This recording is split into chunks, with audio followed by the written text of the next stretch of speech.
Good afternoon. Happy Monday, everyone. I am Jamie Cooper with Caden Academy, the marketing mentor for Caden Academy. Kira Reed is going to be joining us. She's running a little late, but she said she would be here as soon as she can.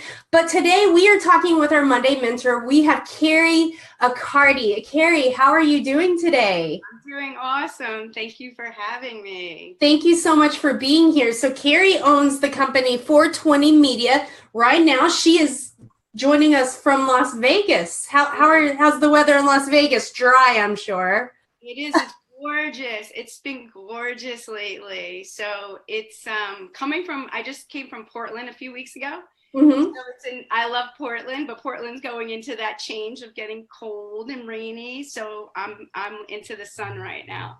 So nice Yes. sun, happy people, new industry. It's really fun actually. A lot happening quick. Oh, absolutely. And a lot going on in Las Vegas and they're really booming right now. And I can't, in fact, we're going to have a license. I'm helping put on a conference in November, and we're going to have Frank Hawkins, who owns a cannabis business, one of the largest license owners there in Nevada. And we're looking forward to having him here in Michigan in November. But, big things happening there and big things going on with 420 Media as well, right? That's right. Tell us a little bit about your company and how you got to where you are now here in the cannabis industry. Okay, thank you. So I'm going to start with just me because that really is how I got here. I'm a native New Yorker. I'm a filmmaker by trade, a director, trained actress, etc. And I left New York December 10th, 2013 on a mission to educate the world about cannabis after my Aunt Kathy passed away. So it was I was angry. I was really, really angry. I was really, really sad. And I was really, really lucky at the same time that I knew one person that owned a collective in Northern California. And so I went there and I learned how to grow, and I went to political council meetings, and I sat with lawyers and lobbyists and patients. And then in January of 2014, New York quasi-legalized through executive order. And I called a former colleague and said, I'm going to start at that time, it was going to be a video production company to showcase the plant for the miracle she is. And so basically he said he wanted to be involved. I went over to my dad's, who lived in Arizona, for 1 month. I built out the business plan, landed in Portland, Oregon on Super Bowl of 14. I went to a party that my cousin took me to, and I found somebody to film their dispensary, and I offered them free content basically to come film. That was the start of 420, and so cool is that first person. The name of their dispensary is called Alternative Remedies, and they just came in as a client of ours now. So total full circle with that. No, always happens, right? Really cool. It's really cool. So, and basically what happened is we took our content and we built it. We built out our website. We built out our LinkedIn, our social media channels. And in the middle of March, the universe brought us to Seattle, Washington for a marijuana business association meeting. And we also ended up filming the first Seattle cannabis tour. We had such synergy there. We moved there 2 weeks later. Really, really, really long story short, that partner's no longer with me. However, the company has expanded. I just brought in an in-house media buyer with 40 years of experience in TV and radio. So he's going to be taking care of our full distribution now. And, as you just said, you worked in TV before. This is huge. This is a big deal. And so we're able to put commercials on television, 15, 30s. We have interstitials, which are like 60-second, kind of like a PSA. We're working on a few online programs. So we just have a ton going on right now, and it feels like I took a handful of seeds literally, and I went 4 years ago, and they're all growing. And, you know, it's time that we're coming together because you realize, oh, whoa, they're all growing and they need to be watered and trimmed and cut and packaged and sold and repurposed. And so that's where, you know, life is now, really is getting into this, getting back on the ground. You know, bringing John in is allows me to come back on the ground and do this, really, is work with people on their branding and their content and their you know, strategy and goals. What do they want to do? You know, instead of just wasting time and energy. This is a really interesting time in our lives to lead. And you know, it's not just about money. And that's the thing. It's so big. It's so big. So I love it. I love cannabis. That's my alliance, and I'm fortunate, you know, get to meet a ton of people and do this kind of stuff. And we're changing the world. We really are. We, you know, one day at a time. And it's just like, I realized in this industry, being a part of it, you just kind of fly by the seat of your pants. You have to be very adaptable. And, you know, and you were saying that you move across the country often. Obviously, you're very adaptable. So this is, you know, those people that accept that ability to adapt to things like that are the ones that do really well in this. Mm-hmm. Yeah, and for me, it's so, you know, the best way to put it for me is, you know, in my life, my aunt gave me everything, and in her death, she gave me purpose. And all of a sudden, things made sense. I'm a cannabis user since 8th grade, literally. I've had stomach issues. I had just different things growing up, and you know, I was one of those people that could smoke a joint and go run 5 miles. And so I didn't understand the stigma that was related, and yet I was a part of it. I knew about alcoholism. I grew up around that, and bars everywhere in New York. So, you know, the comparison was so different. And then, you know, being an actress, being a trained producer and stuff like that, and just coming from a big family, to be honest with you, I am not really too shy. And so it's, you know, the combination, it's a soul mission. It's a soul mission for me personally.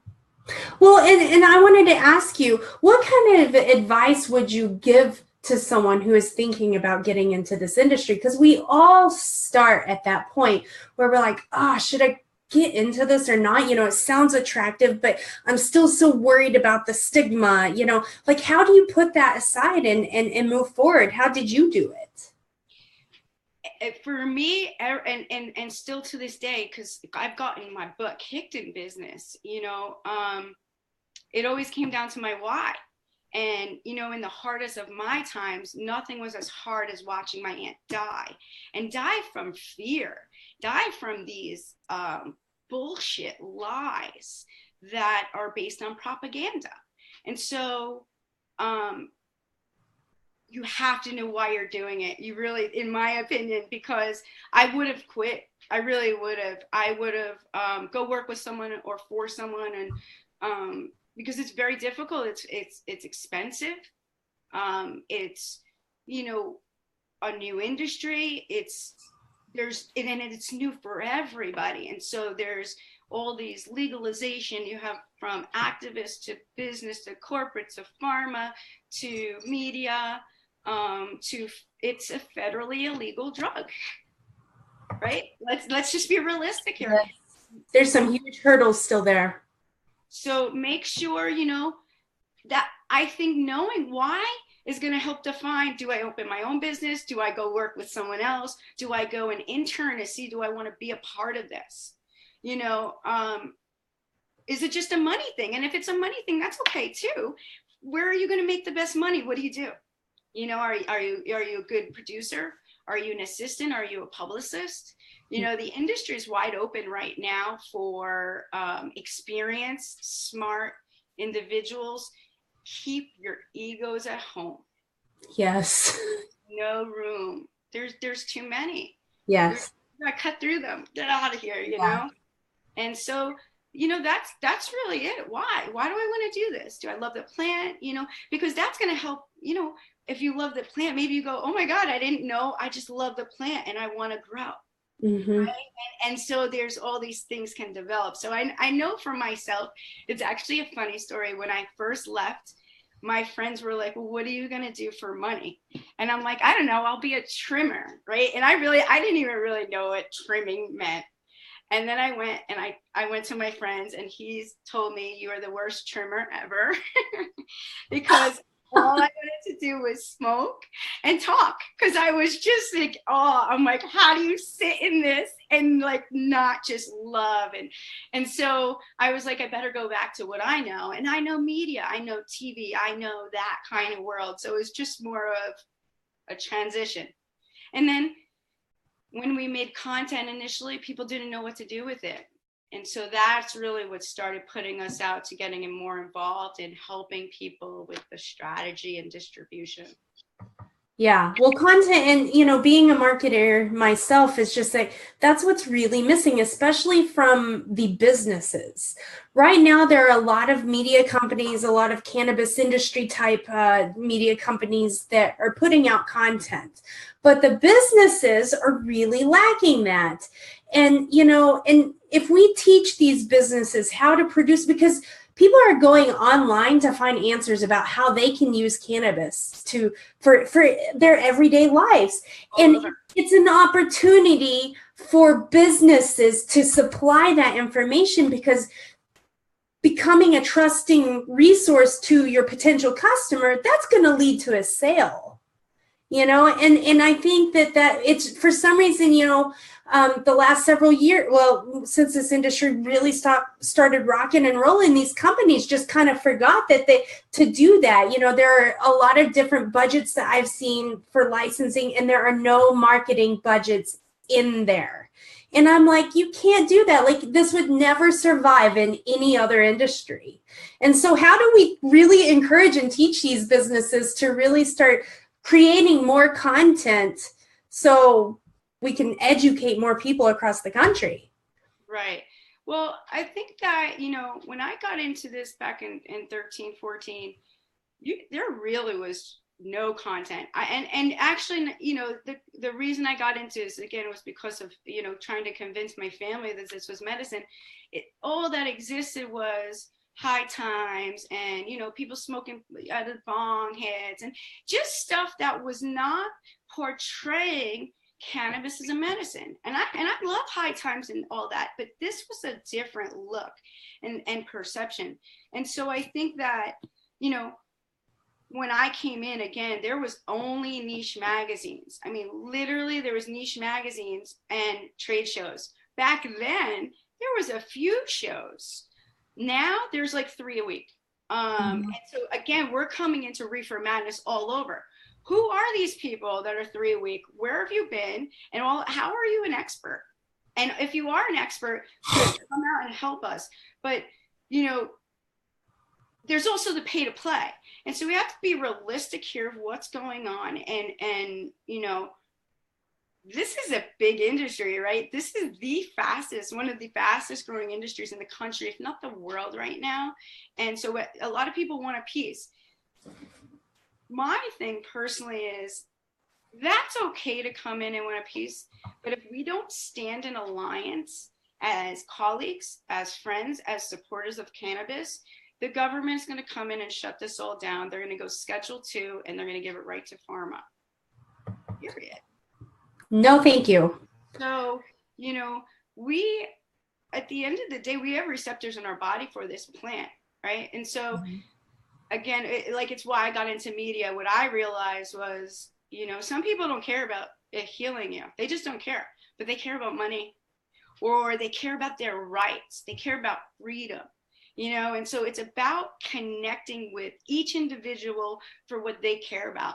And that's really how I got into extending content creating and working with different athletes and nurses and all sorts of people like that, is how do we get this information to each other? And who's being honest, who's telling the truth? You know, it's very interesting times right now. It's very, very interesting times. It really is. It's very interesting. And like I said, you know, you have to be adaptable, because every day it's something new, it's something different. But at the same time, I have a feeling that's why I love it so much, because every day it's something new. It's not the same old boring job every single day. Exactly. Exactly. And you're sculpting. I mean, you're in Michigan right now, and you get to sculpt the legislation of what, this is for future generations. Well, I'll enjoy it in my lifetime. I don't fight for it for me as much as it's for my nieces and my nephew and my family and friends.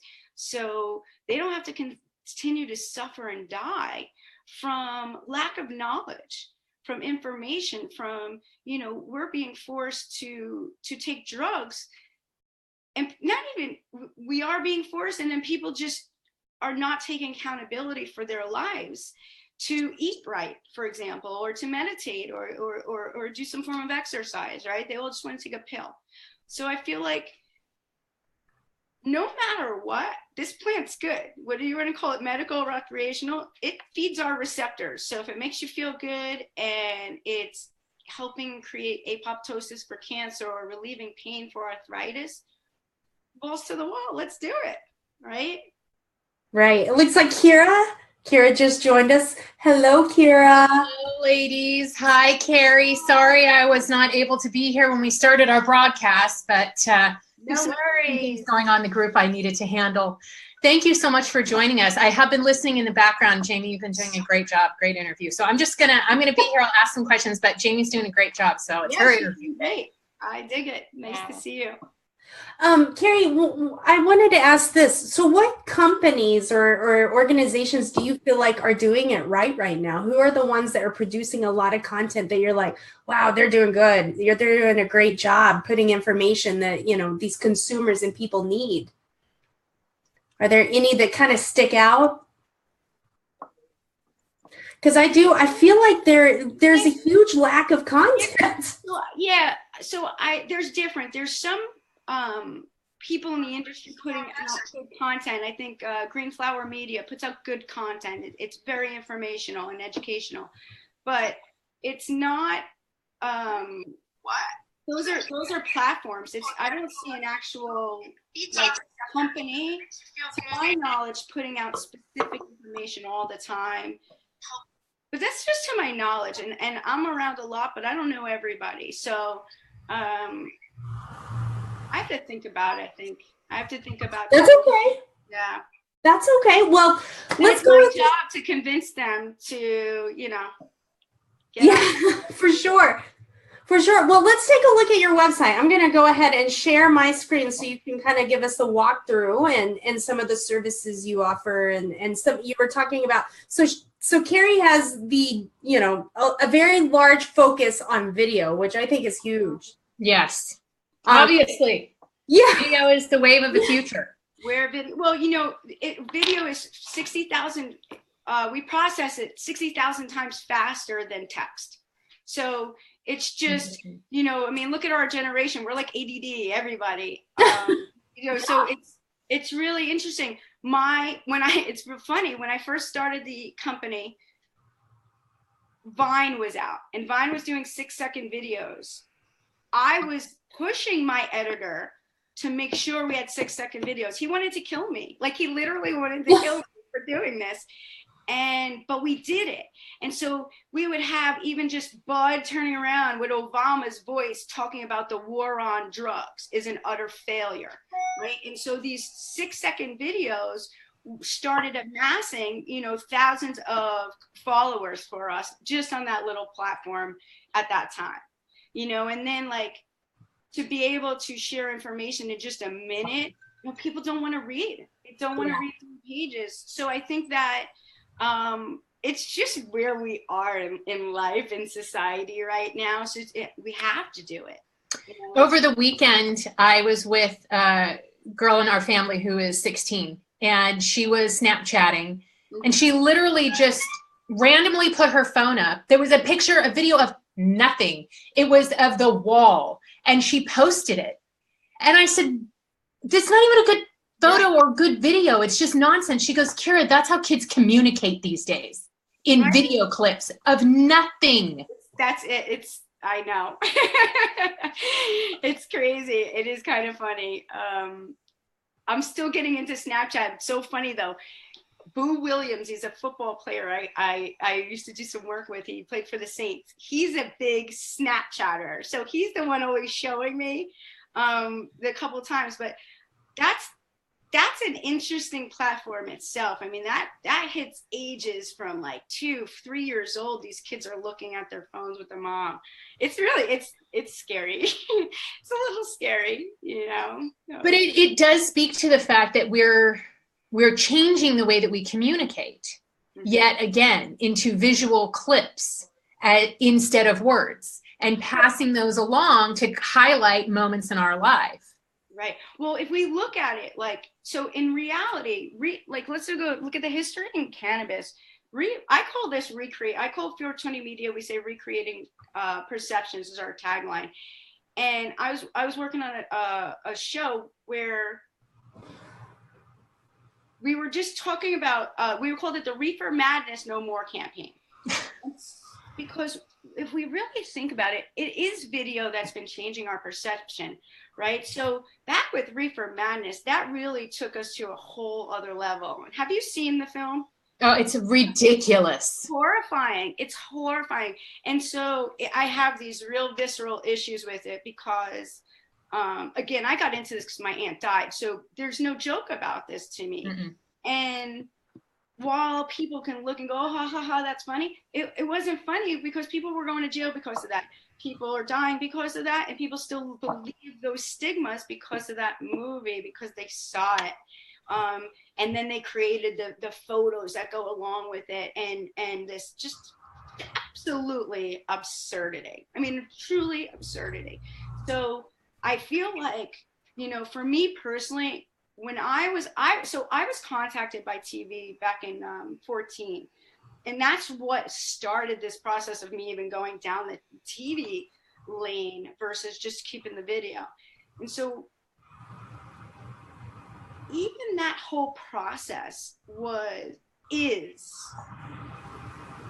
unbelievable. I mean, I have contracts with CBS as agency of record. We were filming a show called Medical Cannabis, The Healing Power of Knowledge. NFL players, Marvin Washington, Boo Williams, nurses, Heather Manus, Julesy Montero, Canna Moms, Renee Petro, you know, Michael Minardi attorneys. I mean, I'm talking Dr. Sisley. I mean, all this beautiful content. And right after the election, they put us on hold. They called it shelving the project. Okay. After that, we've had another TV deal documented. I have everything documented. Not going to go into all the names. They didn't just shelve it. They cut all cannabis content from their network. So, Kerri, how do we change this? Yeah. How do we change it? Because we got cable. So where we are now is we do. I have awesome stations right now. I mean, LA and New York, I'm talking. I've got from ESPN to BBC, Bravo, Comedy Central, MTV, Viceland. Let's go. People need to step up to the plate, and they have to be scared, stop being scared of spending money. Okay, we're not shooting commercials on our iPhone. We're coming in and we're shooting commercials to reach target audiences that are going to bring these clients ROI like they've never even seen before. And so I feel like educating, doing seminars like this is really good, and keeping groups like you have. So congratulations, ladies. I think you're doing a really great job. I really do. Building community, but through education. It has to be, and it has to be. And we have to have integrity. Mm-hmm. Don't be an asshole. Really. Yeah. Don't have no integrity, because it will come out. It will, whether people know it or not. Your reputation, it's a big deal. And, you know, when it's a difference of people picking up the phone or not when you call. So I feel like right now we are, I actually have a couple shows we're working on that we're going to be taking sponsorships for television. So we do have network interest for Fifth Quarter, which is hosted by Marvin Washington and Riley Cote. That's Athletes in Cannabis. We have already been filming, have awesome content. We could probably pull something up on the website off of that in a minute. And then we have another show called Nurse Talk, really, really cute. Looks like The View or The Talk, hosted by Heather Manus and Julesy Montero. And they teach us about the endocannabinoid system and our receptors. They talk with different people from, Dr. Sue Sisley to, Dr. Sunil Agrawal to Rick Cusick to Marv Washington and some other athletes and stuff. So again, it's, it's the same thing with our shows and our content. When we're working with the athletes, that's a different audience than when we're working with the nurses. And they're different stations and they're different reach. And so we have other shows in development for business. My company has been filming for 3.5 years. We literally have it professionally filmed. Seattle Hempfest. Do you guys know about Seattle Hempfest? I've heard about it. I've never been, but I've heard to go. So this is a shout out. Right? I love Vivian McPeak. That's really where they gave me my first real platform to just go. It's been around for like 26 years, 3.5 miles long on the water in Seattle. And there's 9 stages with nonstop speakers and music over 3 days, including a Hemposium, which is just all educational panels. So any activist, politician, really significant people that helped this grow have been or spoken at Seattle Hempfest. And so when I was there, I had 9 videographers over 3 days. So we have everyone from Gary Johnson to like Tina Hendricks, Viv McPeak, and all these other awesome stars. So let me dig in a little bit with you, Kerri, because this is all really good, but I want to put it in context for our listeners of how they can participate. Yeah, please. So we've really established the fact that video is the wave of the future. You can reach more people, you can have more clarity on your message. And when we go through networks and we sponsor TV shows, our reach is more than we could possibly imagine any other way. Mm-hmm. But I'm a cannabis business owner. I'm barely breaking even. I don't have the money, but I desperately need the exposure. Let's say I have $1,000 this month or this year I can spend on marketing. And this is really interesting to me because I get this question a lot. Jamie and I get this question a lot.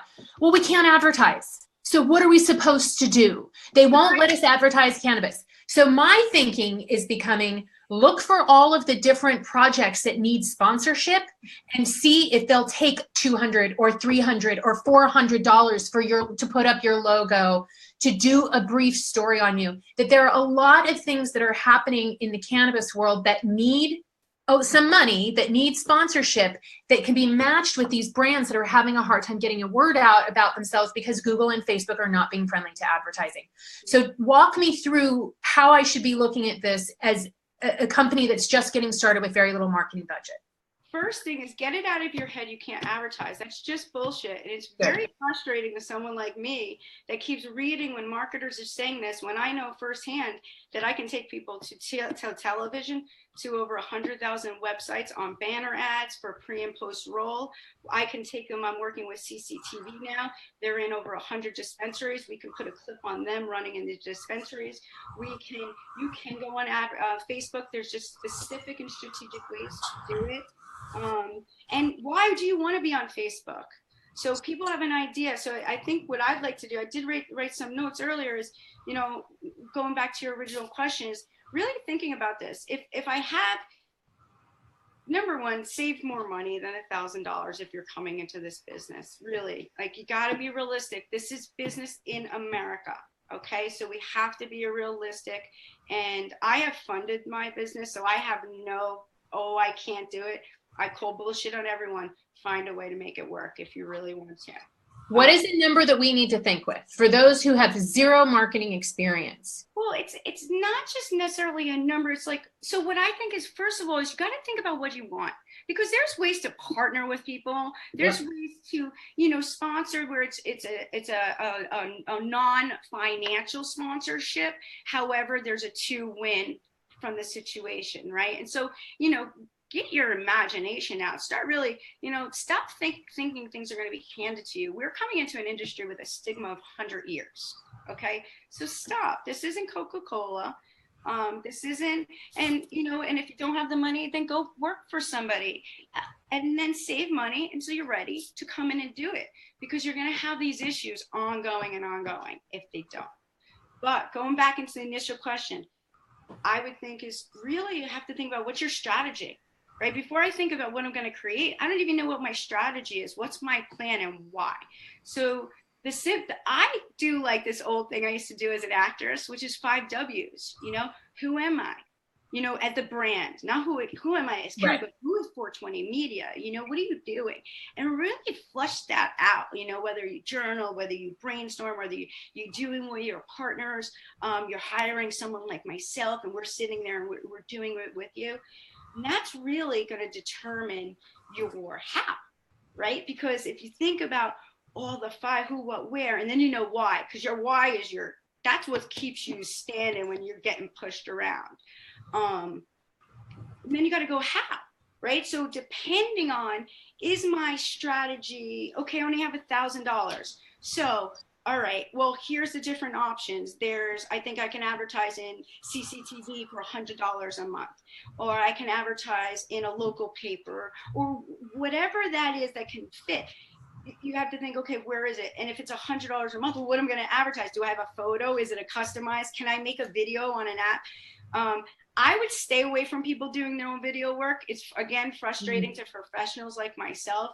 And it's really unusable when you really want to take it to the mainstream. And so I'm not knocking people doing it for their social media and learning, but don't think by any means, because you can pick up an iPhone, that you're a photographer. It's just bad for your business. It's not fair to your business, and it's not fair to your clients. So I think that, it kind of all goes together. So I have my strategy and how, right? How am I going to do it? Okay, so I'm looking into my content. What is it? Is it a short video, or is it a print, right? Maybe I can do a little less cost effective. Is it print? Am I sponsoring an event? I mean, this really goes, what's that content? Is it a corporate overview? Let's say I have $10,000, right? Now we're talking in a different number. I want to invest $10,000 and I want to, do a corporate overview, who's the whole company, and, some 3 bios, maybe get some testimonials, right? And now we have something for the website, or a B2B video. Right? Instead of just going to 10 businesses a day, you get a B2B video made, right? Spend a couple $1,000s, and that's going to save you time. So again, it goes to what is your time worth versus what you're doing and where your money's going. And then I think, again, when you're going into the bigger play, like, where I'm taking people really mainstream is on television. So we can bring in, we have opportunity for commercials, real deal commercials by real Hollywood producers. One of the guys that just came in, Universe loves me, by the way, but one of my guys that just came in, he was a technical director on the Golden Globes for over 20 years. These are real deal people. And and they're excited because they're like, let's do this. And so again, we're going into who's filming it and where that budget is. And, if you can afford it, go there. And if you can't, just make a plan. Maybe you can in a few months with the right strategy, right? Because the whole point is, and I think people get lost. Why are they making the video? Why are they doing it? The video, it has to go with the distribution where it is. But then how are they measuring what that return is? So if I spend $1,000, what am I getting back for that? Right? We want like a 10-to-1 return, I would imagine, right? As a business at least. So, if I'm going to put in $500, $5,000, $50,000, what does that mean? And so I encourage people to not think of a one-off, one video or anything, is to really look at it in a branding, building your brand and streamlining it, whether that's over the quarter or over the year. I tell people when I work with them, I'll work with you now and get you started on this low money, but I want to take your money from you, a lot of it. And what I'm going to give you is exposure everywhere, so you get a lot more money coming to you, and then a lot more people are using these products. So a lot more people are not dying from this opioid abuse or all these other issues. And so we really can win. And it's finding that sweet spot with people where that happens. What I see, and it makes me laugh, is people spending, you know, thousands of dollars. And I don't want to knock trade shows because I love them and I love conferences. But, you know, again, when I was going 4 years ago, there were a few significant throughout the month or year where there's 3 a week now. Where are you spending your money? And even if you got a free booth, you have to buy swag. You have to have people man that booth. Well, what are your hours worth over that 10 hours of time? And what's your return? If your goal is to meet people, then you should go there. But if your goal is just to get exposure out in your brand, then I encourage them to come talk to me or someone like myself. It doesn't have to be 420. Marijuana Business Association works with people. The woman I met in their group the other day, Sabrina, and her partner Tessa, they have, I think it's Invitation Media Group. So there's people out there that are helping businesses. But I encourage them to have these conversations with, you know, even at the beginning with someone like myself that's not going to bullshit. Are you bullshit? Are you just trying to take your money, or where's the strategy? And with that said, like, you can't push people to lower their pricing because you don't have money.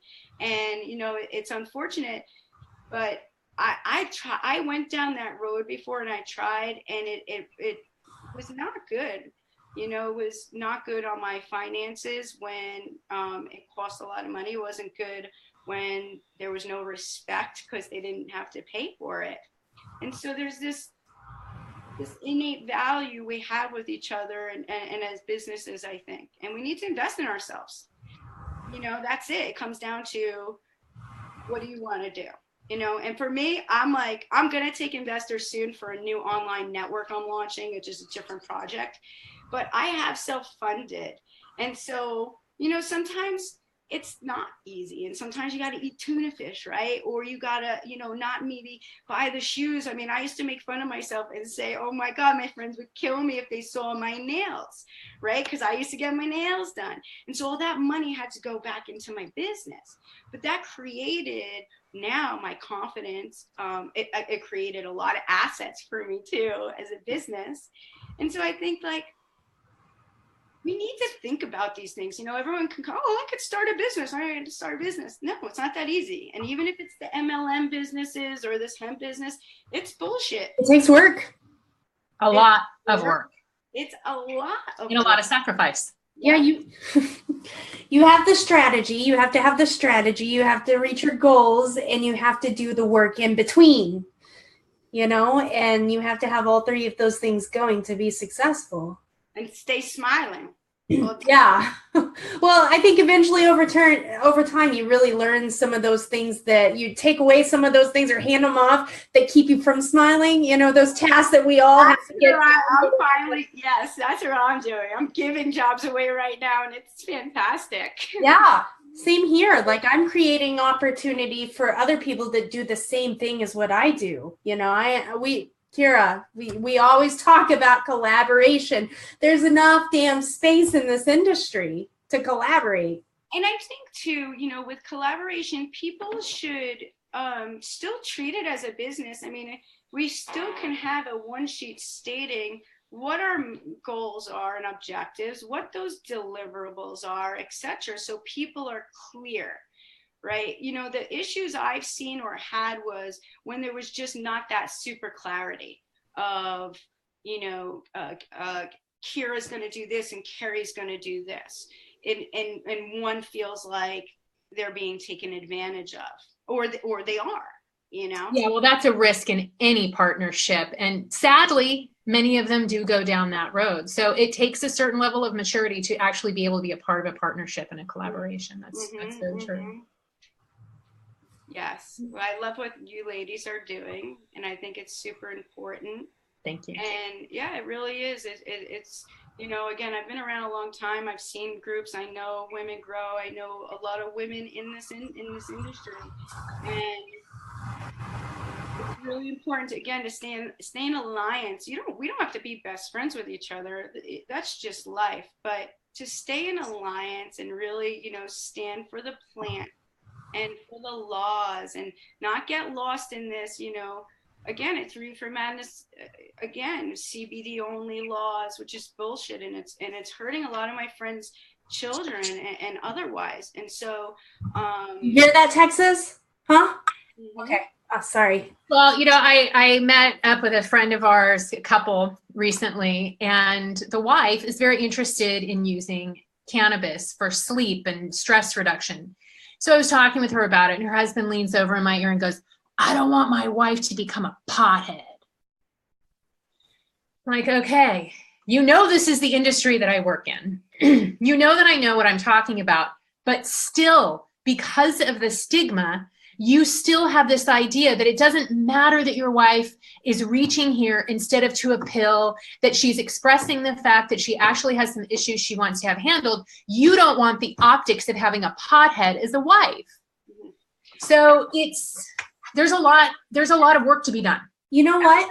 Every time I encounter that, I just turn it around and say, do you know about our endocannabinoid system? And so I personally have it down to a minute to teach people about the endocannabinoid system. We need to have classes in that, how to change in under a minute.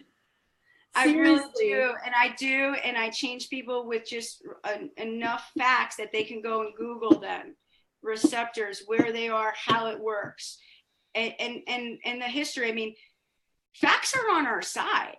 Yeah. If people just stuck to the facts, they really are on our side. I mean, this plant has been used in our medicine since for thousands of years. I agree with you, but we do live in a day and age where facts are becoming irrelevant. Well, and it's like I can present these. Actually, sorry. Right, and I'm totally in support of what you're doing, but I have this conversation about cannabis, about women's issues all the time. How do we address the people who are refusing to change their perspective regardless of the facts? What is it going to take to change that perspective? Walk away. Yeah. That's it. You're aligned. You have to learn when we can't win the fight and let it go. Yeah, because you're not going to change their mind. They do change their minds. Don't get me wrong. People do change, but you're not going to change their mind in that moment, because now we're playing the ego game. Yeah. So it just turns into a whole nother energy. So, send them some of our video clips, send them some information, tell them to go look at PubMed, Google, tell them about our patent on cannabis. You make a good point with that, because there's something about video that seems to be more transparent. People are more likely to believe things when they see it as opposed to reading about it or hearing it. And so as a small business, making videos about what you do is very powerful, and it adds to the collective of all of the content that's being developed to fight the stigma. So little pieces here and there are really important because it actually adds to the collective of information that we're collecting. That's right. So don't overlook video if you're a small business. In the ways, so I don't know if you've seen in our group or not, but Honeycomb Media, their CEO, Jesse Barney, has been doing these fabulous videos where he's addressing font issues and color palette issues. And he's just got a white background. He's doing, they're not like classy produced great videos, but they're simple, they're cute, and they're highly effective. And there's no reason why we can't be producing these kinds of things. Cameras aren't that expensive anymore. Throw up a white background, say what you've got to say, and put it out. There's a lot of technology online that you can use to add effects and whatnot, but it's so important to start getting those videos out there and sharing them, because that's what I think that is going to be what really breaks the stigma. Little doses of this information that are being produced by lots of people. Mm-hmm. Mm-hmm. Absolutely. Yeah, if you see, so we're launching an online network called Did You Know? Link. And so I have, hundreds of videos of people in the industry saying, did you know, with a fact about cannabis? And so they're really effective. I'll send you girls some stuff. I mean, love to see it. Super simple. And what's fun is like the is like you have fun, so and you out. And it is about us sharing. I've never seen anything in my life that brought together people like cannabis. I mean, every color, every walk of life, financial background. If I say I'm going to smoke a joint, they're coming with me. And it doesn't matter if it's the richest CEO or the grower or whatever. And so, you know, I say, like, even going back to that questions, stick with your people that are listening. Because I did the opposite. You know, I fought so many people. I was fighting them for years. I was fighting my family. I was fighting people in this. And it just gets old. You're going to get tired and they're going to get frustrated. And so you're going to realize this is what happens. I was telling someone the other day, I gave him a story about my brother just outside this. And what I learned is, like, my brother would give me a really hard time about something. And then when I did it, he was like, oh, right on. That's cool. And I'd be like, what? After all that, you make me crazy, this and that. And you're like, right on, that's cool, or that's good. It's the same thing with cannabis. Yeah. That person you're fighting, that you fought for years and this and that, once they see it on the Marvin Washington talking about their favorite football player or their favorite whomever, they're going to go, you know what, honey? I think that cannabis stuff you're talking about is true. I saw it on the news. I saw it here or whatever. Gotta let it go, because that's our ego. And just gotta be careful when we're playing the line of the ego versus the plant. And that's what I would say is, you know, stick to the people that are going to align with you. You're always going to meet people that don't. They're just everywhere, right? So keep aligning, because that builds the army, right? And then you all of a sudden you're not worried by yourself. You got 10 people. You're not just 10 people. Now 10,000. For 10,000 is 10 million. Now we're talking game changing. So it's really reframing, recontextualizing the idea of it being a fight and looking at it instead as being what? What is the reframe here? Because you're right, the fight. A journey. Well, it's their, you know, okay, so here, what I learned is the biggest issue I've seen in this is it's not that people care about cannabis or they think it's bad. It's their ego. Because now you're telling them that everything they did for the past 30 years, whether that's punishing their kids, putting people in jail. That's a big one, punishing their kids. Right, all this, now I'm wrong. So now I got to deal with the fact that I've been wrong for 40 years, and that's a whole ego thing on someone's self. So we have to have a little bit of empathy, I think, for people, and just give them enough information for them to take, and then take a step back. And then give them a little bit more, because if they're interested, they'll come back. Right. And if you have someone like the husband saying that, let the wife tell him to go fuck himself, that she wants to sleep. Okay? She did. Basically, she just completely ignored him. Let's not give over more power than we have to. It's our fucking body. Right. Yeah. It's our mind, it's our body. It's your stigma. It's your issue. But again, you know, when you battle people or, you know, knowledge is power. That's it. Give them. Endocannabinoid system. Look it up, buddy. I deal with medical professionals all the time. Right? Well, I mean, the one thing about that argument that I've come up against is we also have an opioid receptor system. So that system is also at play in our body. But so that doesn't create apoptosis, though, which is cancer cell death. So I actually do get into it with people. Our endocannabinoid system creates homeostasis, which is balance of all of the other systems, whether it's an opioid receptors or not. This is systems that are balancing the other systems, and cannabis is creating balance because we create a chemical similar to it, which is called anandamide. So we have receptors in our brain and throughout our body, CB1 and CB2. But when we're talking about this medicine in particular, and let's say cancer, and you're taking like a high-grade fecal oil, just keep it simple. You know, as those come in and latch on, they literally latch onto our receptors and tell cancer cells to commit suicide. It's called apoptosis, while leaving other cells healthy. Now, we can't negate this kind of information. So while someone can say, oh, we have opioid receptors, that's great. But we also have an opioid epidemic. This is creating cancer cell death. This is creating, you know, less pain, less addiction, clarity in the mind, no death, you know. And so I think that, yes, we have all sorts of, you know, things going on in our body, but the fact of what the benefits that we're getting is stick to the benefits. And if they don't want to do it, tell them to go take opioids. No, that's your issue, right? That's not, so you have to learn to let go, I think. And that was my biggest issue. And I had an epiphany because I was about a year and a half into it. And I started in a grieving state. And I realized when I was arguing with people, I wasn't arguing with you.